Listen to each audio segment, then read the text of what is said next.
আলহামদুলিল্লাহ ওয়াসসালাতু ওয়াসসালামু আলা রাসূলিল্লাহ ওয়া আলা আলিহি ওয়া সাহবিহি আজমাইন, আম্মা বাদ। সমস্ত প্রশংসা ও গুণকীর্তন মহান আল্লাহ সুবহানাহু ওয়া তাআলার শাহী দরবারে যাপন করি, অথবা দরুদ ও সালাম বর্ষিত প্রিয় নবী মুহাম্মদ সাল্লাল্লাহু আলাইহি ওয়াসাল্লামের প্রতি। আল্লাহ সুবহানাহু ওয়া তাআলা পবিত্র কোরআন শরীফের সূরা বাকারার 185 নম্বর আয়াতে বলেন, শাহরুর রমাজান আল্লাযী উনজিলা ফীহিল কুরআন হুদাল লিন-নাস। এই মাহে রমজান এমন একটি মাস যে মাসে আল্লাহ সুবহানাহু ওয়া তাআলা পবিত্র কোরআন শরীফ নাজিল করেছেন, এবং এই কোরআন শরীফ মানুষের জন্য হেদায়েত। এছাড়াও সূরা বাকারার 183 নম্বর আয়াতে আল্লাহ সুবহানাহু ওয়া তাআলা বলেন, ইয়া আইয়ুহাল্লাযীনা আমানু, হে ঈমানদার মানুষেরা, কুতিবা আলাইকুমুস সিয়াম, তোমাদের উপর রোজাকে আমি ফরজ করে দিয়েছি। আল্লাহ সুবহানাহু ওয়া তাআলা সূরা বাকারার 185 নম্বর আয়াতে বলে, সুতরাং যে ব্যক্তি মাহে রমজান পাবে সে যেন রোজা রাখে। আর মাহে রমজানে রোজা রাখা এই জন্য ফরজ, গুরুত্ব সহকারে রোজা আদায় করতে হবে। আল্লাহ রসুল সাল্লাল্লাহু আলাইহি সাল্লাম বলেছেন, মাহে রমজানে রোজা রাখলে এই রোজা তার জন্য ঢাল স্বরূপ হবে। রোজার বিষয়ে এবং মাহে রমজানের ব্যাপারে হাদিসের কিতাবে বহু সংখ্যক ফজিলত এবং এর গুরুত্ব মর্যাদার কথা বলা হয়েছে।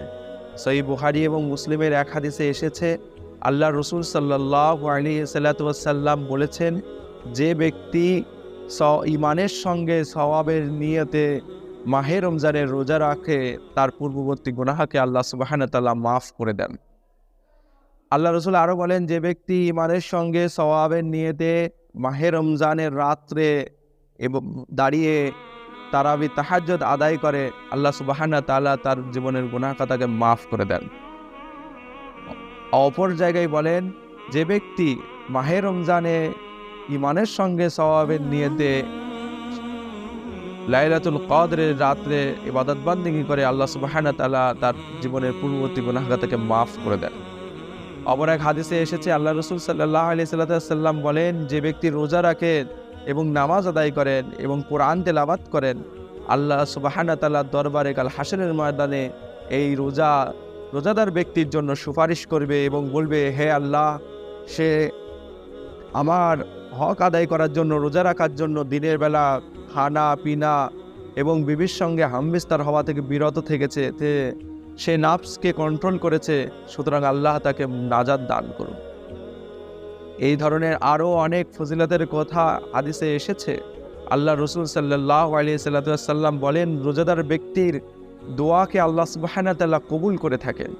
নাসাই শরীফের এক হাদিসে এসেছে, আল্লাহ সুবহানাহু ওয়া তাআলা বলেন, রোজাদার ব্যক্তির দোয়া কবুল করে থাকি, হয় সেটি একটু বিলম্ব করে হলেও দোয়া কবুল করে থাকি। অপর এক হাদিসে এসেছে, আল্লাহ সুবহানাহু ওয়া তাআলা বলেন, হে যে রোজাদার ব্যক্তি রোজা রাখে আমার জন্য, সুতরাং এর বদলা আমি স্বয়ং নিজে দেব। সুতরাং মাহে রমজানের রোজাকে অনেক গুরুত্ব সহকারে আদায় করতে হবে আমাদেরকে। আল্লাহ সুবহানাহু ওয়া তাআলা আমাদের এই রোজাকে কবুল করুন এবং এই রোজাকে আমাদের নাজাতের জরিয়া বানিয়ে দিক। মাহে রমজান আসলে আমরা সকলেই নামাজি হয়ে যাই, আমরা বিভিন্ন ইবাদত বান্দেগির মাধ্যমে এই মাসটা কাটিয়ে দিই, কিন্তু এই মাস অতিক্রম করলে, এই মাস চলে গেলে আমরা আবার সেই আগের মতন হয়ে যাই। না, এই মাসে আমাদেরকে যেভাবে ইবাদত বান্দেগি করার দরকার, করার পাশাপাশি এই নিয়ত করতে হবে যে আল্লাহ সুবহানাহু ওয়া তাআলা যেন আমাদেরকে অন্যান্য মাসেরও রোজা, নামাজ, ইবাদত বান্দেগি, কোরআন তেলাওয়াত যেন কামাহক আদায় করে নেন। এবং আমাদেরকে উৎসাহিত হতে হবে এবং আমাদেরকে সচেষ্টা করতে হবে, প্রবল চেষ্টা করতে হবে যেন আমি অন্যান্য মাসেও নামাজটা সঠিকভাবে আদায় করতে পারি। হাদিসে এসেছে, আল্লাহ রসুল সাল্লাল্লাহু আলাইহি সাল্লাম বলেছেন, যে ব্যক্তি এই মাহে রমজানের রোজা আদায় করবে, আল্লাহ সুবহানাহু ওয়া তাআলা তার পূর্ববর্তী সমস্ত গুনাহকে থেকে মাফ করে দেবেন। এক হাদিসে এসেছে, আল্লাহ রসুল সাল্লাল্লাহু আলাইহি সাল্লাম বলেছেন যে রমজান মাস আগমন করলে আল্লাহ সুবহানাহু ওয়া তাআলা আসমানের দরজাসমূহ খুলে দেন এবং জাহান্নামের দরজাগুলি বন্ধ করে দেন এবং শয়তানকে শিকলে আবদ্ধ করে দেন। অপর এক হাদিসে এসেছে, আল্লাহ রসুল সাল্লাল্লাহু আলাইহি সাল্লাম বলেছেন যে জান্নাতের 8টা দরজা আছে সেই দরজাগুলির মধ্যে একটি দরজার নাম হচ্ছে রাইহান। আল্লাহ সুবহানাহু ওয়া তাআলার জন্য যে ব্যক্তি রোজা রাখেন, রোজাদার ব্যক্তি ওই দরজা দিয়ে প্রবেশ করবে, তারা ছাড়া আর কেউ প্রবেশ করতে পারবে না। সুতরাং তাদের জন্য এক স্পেশাল ক্যাটাগরি আছে। যে ব্যক্তি রোজা রাখে, রোজা তার জন্য ঢাল হয়ে যাবে। কোনো কারণবশত যদি জাহান্নামে যায়, রোজা তার আল্লাহর হুকুমে সেই জাহান্নামের আগুন থেকে তার প্রোটেক্ট করবে, তার আত্মরক্ষা করবে।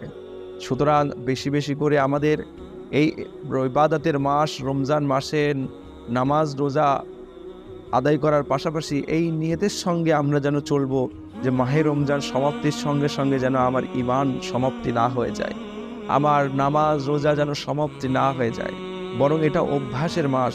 অভ্যাসে পরিণত করার পরেই যেন আমি আরও 12টা মাস, আরও 11টা মাস যেন আমি ইবাদত ভালোভাবে করতে পারি, এবং আমি এই ইবাদত বান্দেগী নামাজ যেন আমি মৃত্যুর আগ পর্যন্ত করতে থাকি।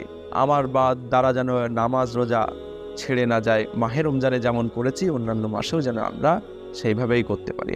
আল্লাহ সুবহানাহু ওয়া তাআলা আমাদের বলার থেকে বেশি বেশি আমল করার তৌফিক দান করুন। আমিন ওয়া আখির দাওয়ানা আলহামদুলিল্লাহি রাব্বিল আলামিন।